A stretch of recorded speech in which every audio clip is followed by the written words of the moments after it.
Chapter 31. On our arrival in Denmark, we found the king and queen of that country elevated in two armchairs on a kitchen table, holding a court. The whole of the Danish nobility were in attendance, consisting of a noble boy in the wash-leather boots of a gigantic ancestor, a venerable peer with a dirty face who seemed to have risen from the people late in life, and the Danish chivalry with a comb in its hair and a pair of white silk legs, and presenting on the whole a feminine appearance. My gifted townsman stood gloomily apart, with folded arms, and I could have wished that his curls and forehead had been more probable. Several curious little circumstances transpired as the action proceeded. The late king of the country not only appeared to have been troubled with a cough at the time of his decease, but to have taken it with him to the tomb, and to have brought it back. The royal phantom also carried a ghostly manuscript round its truncheon, to which it had the appearance of occasionally referring, and that, too, with an air of anxiety and a tendency to lose the place of reference, which were suggestive of a state of mortality. It was this, I conceive, which led to the shades being advised by the gallery to turn over, a recommendation which it took extremely ill. It was likewise to be noted of this majestic spirit, that whereas it always appeared with an air of having been out a long time and walked an immense distance, it perceptibly came from a closely contiguous wall. This occasioned its terrors to be received derisively. The Queen of Denmark, a very buxom lady, though no doubt historically brazen, was considered by the public to have too much brass about her chin being attached to her diadem by a broad band of that metal, as if she had a gorgeous toothache, her waist being encircled by another, and each of her arms by another, so that she was openly mentioned as the kettle drum. The noble boy in the ancestral boots was inconsistent, representing himself, as it were in one breath, as an able seaman, a strolling actor, a gravedigger, a clergyman, and a person of the utmost importance at a court fencing match, on the authority of whose practiced eye and nice discrimination the finest strokes were judged.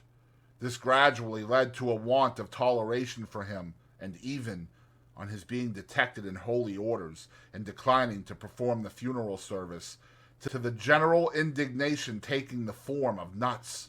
Lastly, Ophelia was a prey to such slow musical madness that when, in course of time, she had taken off her white muslin scarf, folded it up, and buried it, a sulky man who had been long cooling his impatient nose against an iron bar in the front row of the gallery growled, "Now the baby's put to bed, let's have supper," which, to say the least of it, was out of keeping.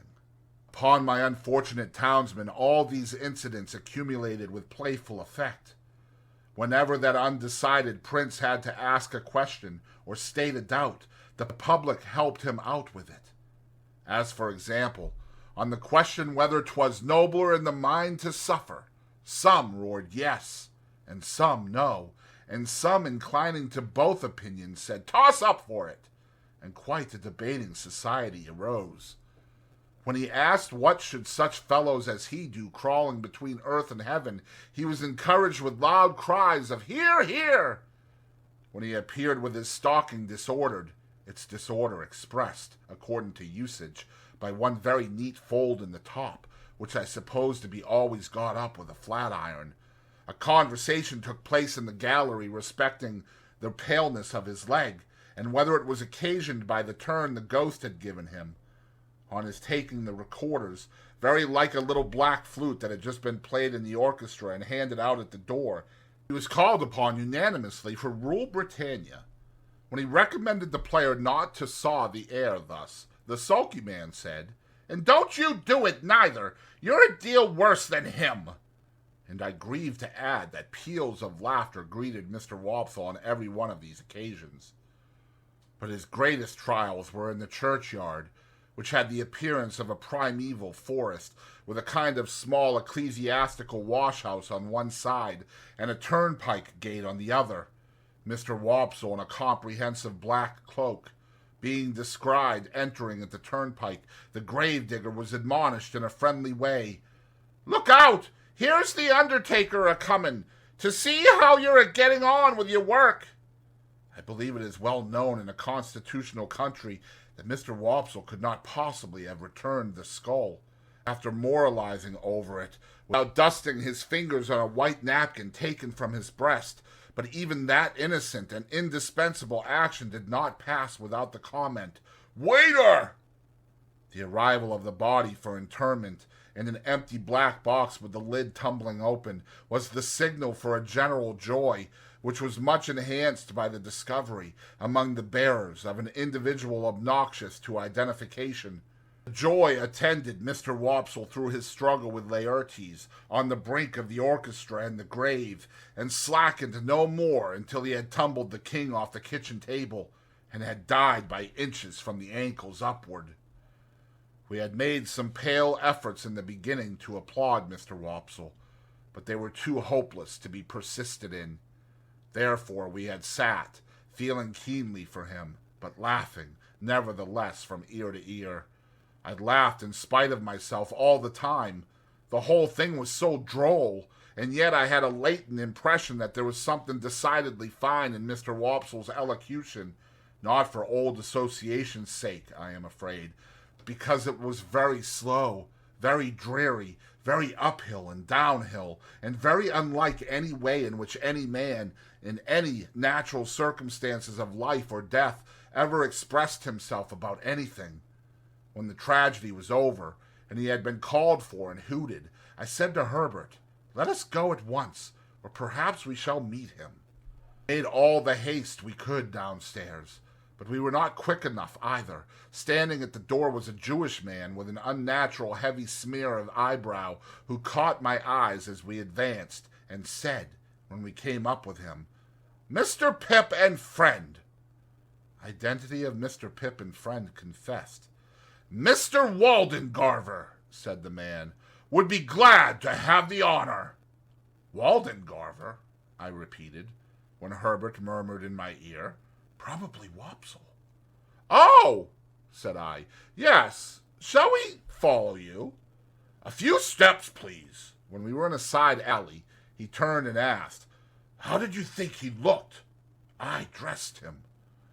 I don't know what he had looked like, except a funeral, with the addition of a large Danish sun or star hanging round his neck by a blue ribbon that had given him the appearance of being insured in some extraordinary fire office. But I said he had looked very nice.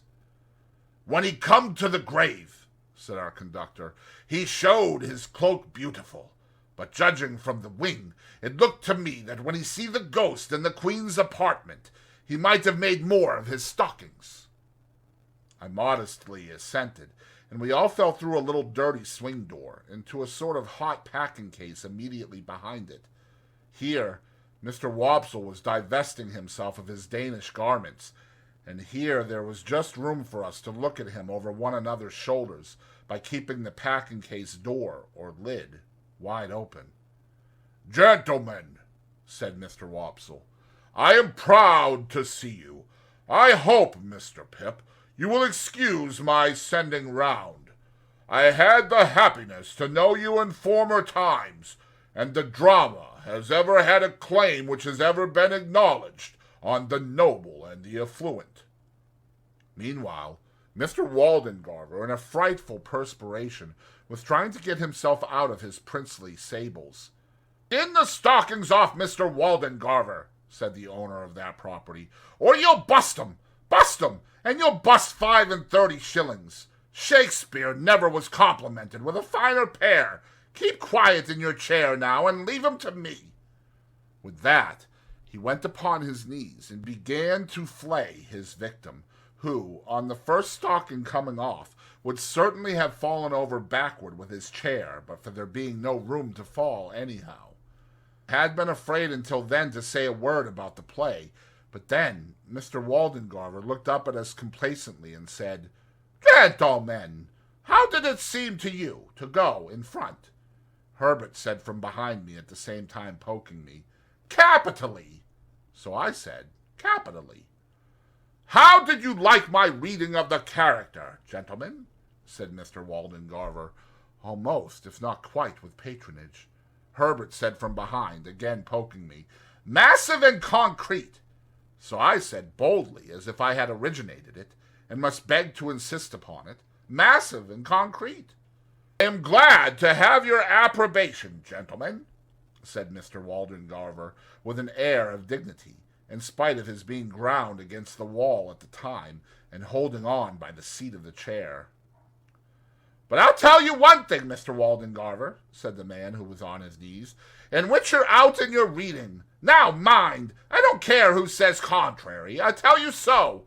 You're out in your reading of Hamlet when you get your legs in profile.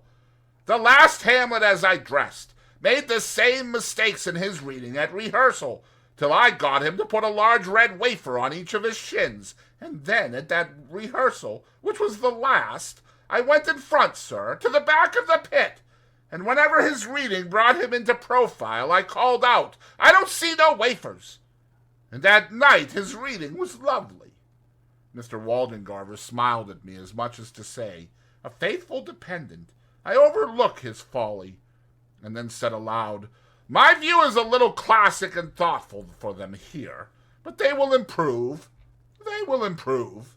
Herbert and I said together, "Oh, no doubt they would improve." "Did you observe, gentlemen," said Mr. Waldengarver, "that there was a man in the gallery who endeavored to cast derision on the surface? I mean, the representation." We basely replied that we rather thought we had noticed such a man. I added, "He was drunk, no doubt." "Oh dear, no, sir," said Mr. Wopsle. "Not drunk. His employer would see to that, sir. His employer would not allow him to be drunk." "You know his employer?" said I. Mr. Wopsle shut his eyes and opened them again, performing both ceremonies very slowly. "You must have observed, gentlemen," said he, "an ignorant and blatant ass, with a rasping throat, and a countenance expressive of low malignity, who went through, I will not say sustained, the rôle, if I may use a French expression, of Claudius, King of Denmark. That is his employer, gentlemen. Such is the profession." Without distinctly knowing whether I should have been more sorry for Mr. Wopsle if he had been in despair, I was so sorry for him as it was, that I took the opportunity of his turning round to have his braces put on, which jostled us out at the doorway, to ask Herbert what he thought of having him home to supper. Herbert said he thought it would be kind to do so.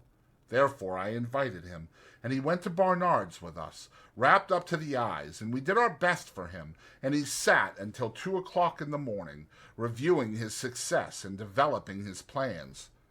I forget in detail what they were, but I have a general recollection that he was to begin with reviving the drama, and to end with crushing it, inasmuch as his decease would leave it utterly bereft and without a chance or hope. Miserably I went to bed after all, and miserably thought of Estella, and miserably dreamed that my expectations were all cancelled, and that I had to give my hand in marriage to Herbert's Clara, or play Hamlet to Miss Havisham's ghost, before 20,000 people, without knowing 20 words of it.